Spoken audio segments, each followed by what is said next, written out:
हाँ, अस्सलाम वालेकुम डियर स्टूडेंट्स, डियर व्यूअर्स।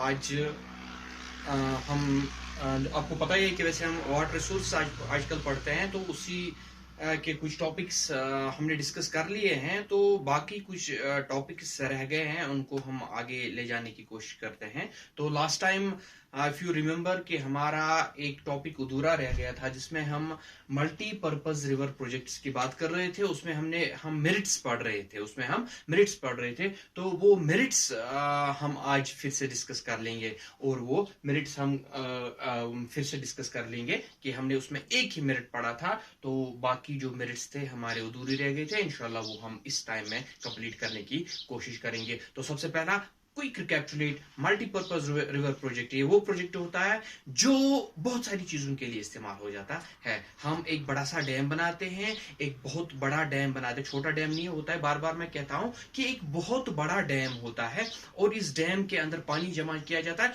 और वो पानी है बहुत सारी चीजों के लिए इस्तेमाल हो जाता है। जब वो बहुत सारी चीजों के लिए, बहुत सारे पर्पज है उसके लिए, तो सिंपली हम कह सकते हैं कि it's a multipurpose river project, because it has more than one utility, it has more than one important, it has more than one purpose। इसको एक ही पर्पज नहीं है। अगर इसको ज्यादा मतलब पर्पज नहीं होते तो शायद यहाँ पे मल्टी वर्ड इस्तेमाल नहीं हुआ होता। तो यहाँ पे मल्टी वर्ड इसलिए इस्तेमाल इन्होंने किया है क्योंकि मल्टी मीन्स मैनी, और जो हम ये डैम बनाते हैं जिसमें पानी जमा कर लेते हैं, उसमें बहुत सारे जो है पर्पजेस हमारे आ जाते हैं। तो हम यहाँ पे अगर मेरिट्स की बात करें, मेरिट्स सबसे पहला मैंने मेरिट आपको बोला था। Let me recapitulate this one point, एक ही हमने पढ़ा था, तो इसको हम फिर से मैं थोड़ा सा रिकैप्चुलेट कर दूं, और बाकी के 4-5 पॉइंट्स हैं, इनको भी हम डिस्कस कर लेंगे। सबसे पहला पॉइंट हमने बोला था कि मेरिट्स फायदे हैं। मैंने आपको लास्ट टाइम भी बोला था कि हर चीज का ऑलमोस्ट फायदा होता है, और साथ में विद द सेम टाइम उसको कहीं ना कहीं पे नुकसान भी होता है। तो वो चीज हम देख लेंगे कि फायदा क्या है, नुकसान क्या है। सबसे पहले फायदे की बात करें कि इससे जो मल्टीपर्पज जो ये डैम हम बनाते हैं जिसमें पानी जमा करते हैं, ये पानी किन किन चीजों के लिए इस्तेमाल होता है, क्या मेरिट्स है इससे, क्या फायदे हैं इसके। सबसे पहले मैं कहता हूं कि सबसे पहला पॉइंट है दे जनरेट इलेक्ट्रिसिटी। जो हर एक को वैसे पता है कि जो हाइड्रो इलेक्ट्रिसिटी है वो पानी के वसातत से पैदा हो जाती है। ऐसे पानी के बिना कोई इलेक्ट्रिसिटी यहाँ पे पैदा नहीं हो। हम हाइड्रो इलेक्ट्रिसिटी की बात करते हैं, क्यों थर्मल भी है, यहाँ पे हाइड्रो इलेक्ट्रिसिटी की हम बात कर रहे हैं कि जब तक ना पानी होगा तब तक हाइड्रो इलेक्ट्रिसिटी का बनना नामुमकिन है। तो सबसे पहला काम, जो ये डैम बनाया जाता है, इस डैम के अंदर बहुत सारा पानी जमा किया जाता है, और इतना पानी किया जाता है कि इसमें काफी सारा फोर्स भी होना चाहिए, ताकि जब ये नीचे पड़ जाए और वो टर्बाइन जो है वो रोटेट हो जाए, so that electricity can get produced. इस जब तक ना ये चीजें होंगी, जब तक ना इलेक्ट्रिसिटी वहां पे होगी, पानी जब तक ना होगा वहां पे, तो तब तक हम ये नहीं कर सकते हैं। ठीक है, तो यहाँ पे सबसे पहला चीज है कि इलेक्ट्रिसिटी प्रोड्यूस करने में हमें काफी सारा मदद यहाँ पे मिलता है। जो इलेक्ट्रिसिटी प्रोड्यूस होती है किसकी वजह से होती है, इसी डैम की वजह से। जब हम डैम के अंदर वो पानी जमा कर लेते हैं, और ये बहुत सारा पानी होता है, और पानी जमा करने के बाद ये किस चीज के लिए इस्तेमाल होता है, किस चीज के लिए, ये सिंपली किस चीज के लिए, to produce electricity। So the first very point is it helps us to generate electricity, means कि ये इसका पहला फायदा है कि जिसकी वजह से हमें पानी जो मल्टीपर्पज रिवर प्रोजेक्ट है, इसका सबसे पहला फायदा यही है कि इलेक्ट्रिसिटी जनरेट हो जाती है। And number second is the they help us in controlling floods.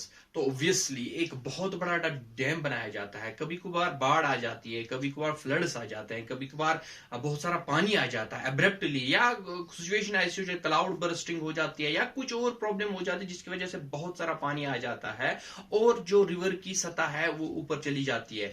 और जब ये एक बहुत बड़ा डैम साइड में होता है, तो ये वाटर उसी में चला जाता, और वाटर लेवल जो होती है रिवर के अंदर वो कम हो जाती है। इसका मतलब है जो खतरा होता है वो कहीं ना कहीं पे ये यहाँ पे हमें फायदा देता है उस खतरे को टलने के लिए और उस खतरे को दूर करने के लिए, क्योंकि जब ये पानी इसी में जमा हो जाता है, बहुत बड़े डैम में जमा हो जाता है, तो नेचुरली जो सतह होती है, जो लेवल होती है, वाटर लेवल जो होती है, फ्लड की जो लेवल होती है, वो नेचुरली कम हो जाती है, क्योंकि ये कहीं डाइवर्ट हो जाता है ये पानी और उसमें जमा हो जाता है। तो ऑब्वियसली जो आगे वाले इलाके जो आते हैं इसमें, वो उस फ्लड से बच जाते हैं। तो ये भी एक मेरिट की बात है यहाँ पे, कि जो यहाँ पे फ्लड आ जाता है उसको हमें बचाने में काफी सारा मदद देता है, क्योंकि पानी उसी में चला जाता है और आगे की जितने भी एरियाज होते हैं, तो उसमें बाढ़ की जो है, फ्लड की जो सिचुएशन होती है, वो काफी ज्यादा कम हो जाती है, क्योंकि इस वाटर को डाइवर्जन मिलता है और ये वाटर उसमें चला जाता है। मीन्स कि एक तो फ्लड से भी हमें बचाता है, ये पानी उसमें चला जाए और वो यही पानी फिर हम इलेक्ट्रिसिटी जनरेट करने के लिए इस्तेमाल करते हैं। हो गया ना फायदा ही, दो फायदे। And number third is the they are used as a source of irrigation. और सिंपली आपको पता है कि ये भी फिर ये पानी इरिगेशन के लिए भी इस्तेमाल होता है। जो हमारा एग्रीकल्चर सेक्टर है, मैंने कहा कि बार बार मैं कहता हूं, हमारे एग्रीकल्चर में 90% वाटर हमारा इस्तेमाल हो जाता है। तो कभी कभार अगर सूखा पड़ जाता है, कभी कभार बारिशें टाइम पे नहीं होती है, या एज यूजुअली हम इस पानी को फिर किस चीज के लिए इस्तेमाल करते हैं? इरिगेशन के लिए। जो एग्रीकल्चर हमारा सेक्टर है, बहुत बड़ा सेक्टर है, यहाँ पे बहुत सारे लोग इसके साथ वाबस्तगी रखते हैं, बहुत सारे लोगों का रोजगार है इसमें।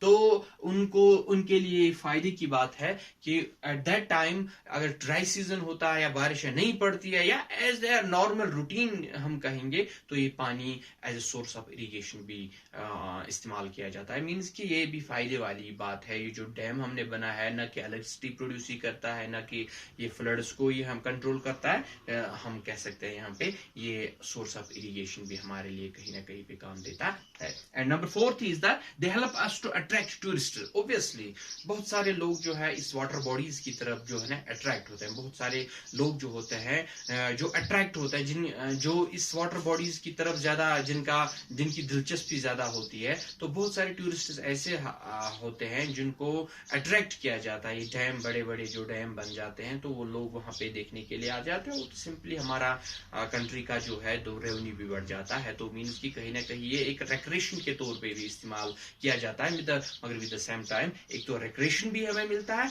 और दूसरा कि यहाँ पे टूरिस्ट को भी वो भी इंजॉय कर लेते हैं और हमारी इकोनॉमी भी बढ़ जाती है। And number last is that they act as a source of fish breedings. तो बहुत सारे लोग जो है जो फिशिंग में काफी दिलचस्पी रखते हैं, तो इसमें वो दवाई वगैरह डाली जाती है, सीड्स डाले जाते हैं, फिर उसमें से फिशेस डेवलप हो जाती है, और फिशेस को वो फिर फिशिंग के लिए बहुत सारे लोग आ जाते हैं। तो मीन्स उसके लिए भी ये काफी सारा पानी जो है यही इस्तेमाल हो जाता है। तो these are some of the merits regarding the multipurpose river project. Hope कि आपको अंडरस्टैंड हुआ होगा। इंशाल्लाह नेक्स्ट लेक्चर में हम डिमेरिट्स की बात करेंगे। Have a nice day.